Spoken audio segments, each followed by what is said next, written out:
All right, so this is the iPhone 5, and I'm sure you've already seen when you get it, before the screen is broken, everything sits nice and flush here all the way around the front.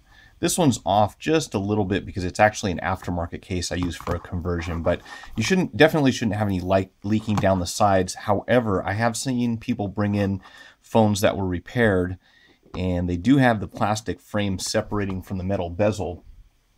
And let me get my tool here. So I think maybe what's happening, and as far as the glue issue, I don't recommend putting glue in any phone. However, what tends to happen is the plastic gets stuck inside the metal casing. So if you tried to, it's actually possible to get between this plastic and the glass. You can see I'm actually lifting it up so that the two split apart. So that's not necessarily abnormal, and sometimes they do add glue there, but really the glue should not be necessary because of the way that the housing, the LCD assembly fits inside of the housing.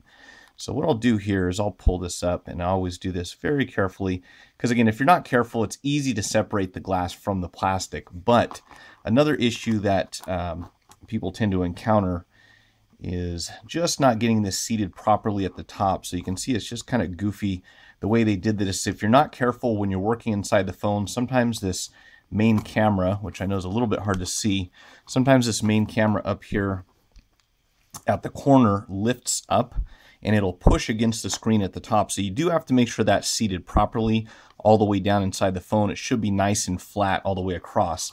And the tabs I was referring to, you should be able to see here up the top. We have 1, 2, 3 tabs.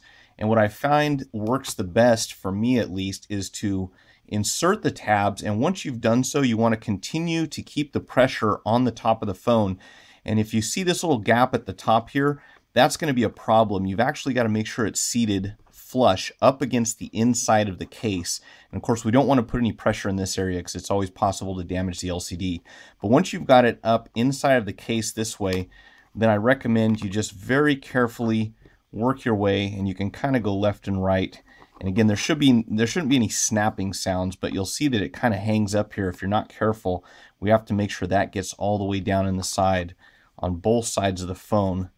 Again, just very carefully. And if it seems like it's getting stuck as you're pushing down, you want to actually move the LCD up towards the front of the phone, and that should help it to seat down inside the housing properly. So as you saw when I began here, the plastic has already been separated from the glass, but once you have it installed, it should not lift up and there shouldn't be any light leaking because there's really not anything to push on the back of the screen. If there is, then there's got to be something inside the phone that has not been situated properly. And if you could take some pictures maybe of the inside, I might be able to tell you. It's a little tough to do just looking at a photo, but my guess is that more than likely either the top end is not inserted properly, or you might be getting hung up here on the camera somewhere. You want to check and make sure nothing's shifted around here, but there's no reason that it really should have.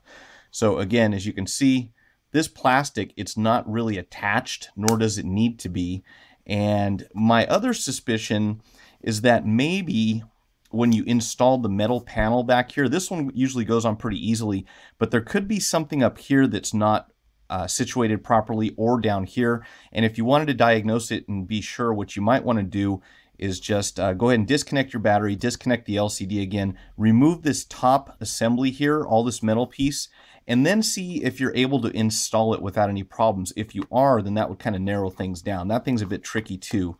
So hopefully you'll find this helpful, and if not, do let me know. We'll try and see if we can get that figured out for you.